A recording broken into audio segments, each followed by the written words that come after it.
Guys, এই যে উপরে ভিডিওটি দেখছেন, এখানে দেখুন এক মহিলা এক পুরুষকে মারছে। আর কাছাকাছি অনেক মানুষ দাঁড়িয়ে আছে এবং ওই পুরুষটি খুব হাসছে।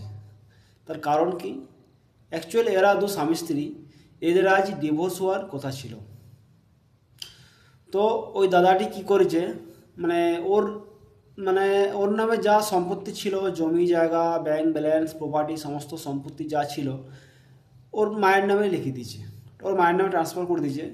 ওনার স্ত্রীকে জানায়নি, না জানিয়ে সমস্ত সম্পত্তি ট্রান্সফার করে দিয়েছে। তো এখন কোর্টে যখন ওনার স্ত্রী অ্যালিমনি দাবি করছে, মানে ওনার নামে যা সম্পত্তি আছে তার অর্ধেক ভাগ নেবে, তখন ওনার সমস্ত ডেটা চেক করা হয়েছে, ওনার নামে কিচ্ছু নেই। কোনো জমি জায়গা, টাকা পয়সা, ব্যাংক ব্যালেন্স কিচ্ছু নেই। সেই মুহূর্তে ওনার স্ত্রী রেগে সবার সামনে মারছে।